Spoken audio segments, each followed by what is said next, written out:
జాపూర్ గ్రామ పంచాయతీ వార్డ నెంబర్గా గెలిచినాం.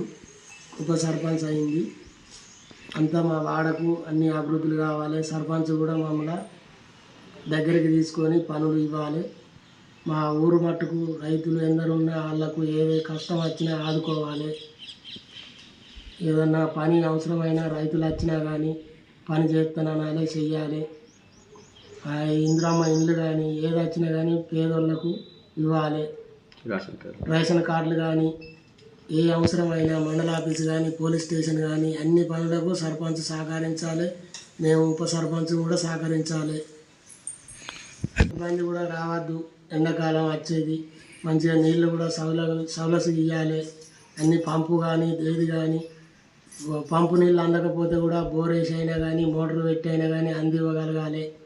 మంచిగా వాళ్ళకు పేదోళ్లకు అండగా ఉండేటట్టుగా సర్పంచ్ మేము ఉప సర్పంచ్ అందరం కలిసి ఊళ్ళో ఉన్న పెద్దోళ్ళు ఎవరైనా కానీ అందరం కలిసి సహకరించాలి. బస్సు కూడా మా కాడికి వస్తలేదు. ఆటోలు ఓ టైంకి ఉంటున్నాయి, ఓ టైంకి ఉంటలేవు. ఎప్పుడో ఓ టైంలో మేము పోతామని వెళ్ళేసరికి ఆటోలు పోయి అటు ఉంటున్నాయి. మళ్ళీ వాళ్ళకు ఛార్జ్ కూడా పడతలేదు అంటారు.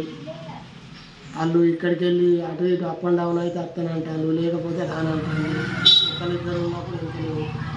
ఓ రెండు పెట్టుకో మేము బస్సు వచ్చి మా ఊళ్ళో పోతే కొంచెం పేదోళ్ళకు అవకాశం మంచిగా ఉంటుంది. మా సుర్జాపూర్ గ్రామంలో అసలు హాస్పిటల్ దగ్గర లేదు. డాక్టర్లు కూడా వచ్చి తిరిగి పోతలేడు. మరి ఏదన్నా ఒకటి మాకు వసతి కల్పించే పని చేయండి. ఏదైనా ఆపద వచ్చినా కానీ ఆవుకు కానీ బర్రెకు కానీ గొడ్డుకు కానీ దేనికైనా మాకు దగ్గర ప్రైవేట్ వాళ్ళని తీసుకొచ్చి సూదులు వేయించుకొని ఏదో వాళ్ళకు పెట్రోల్ ఛార్జ్ ఇచ్చి వేయించుకుంటున్నాం, పనులు చేయించుకుంటున్నాం. ఏదైనా గవర్నమెంట్ నుంచి మాకు అన్ని సహకారం చేయండి. డాక్టర్ ఎవరున్నారో మాకైతే తెలియదు. సర్పంచ్ వచ్చి మీరు ఎలా ఫీల్ అవుతున్నారు? ఏదో ఫీల్ అవుతామంటే మంచిగానే అనిపిస్తుంది అనుకుంటున్నాం. చెప్పండి. ఇంకా మాకు పనులు కూడా మీకు ఆఫీస్ గ్రామ పంచాయతీ లేదు కదా? గ్రామ పంచాయతీ ఎక్కడ ఉన్నది? స్కూల్ దగ్గర. పాతది అది కొత్తది రాలేదు. కొత్తది మాకు రాలే, పాతదే ఉంది. గ్రామ పంచాయతీ 3వ వార్డ నెంబరు 3వ వార్డ ఉప సర్పంచ్ గెలిచిన. నా పేరు వినోద.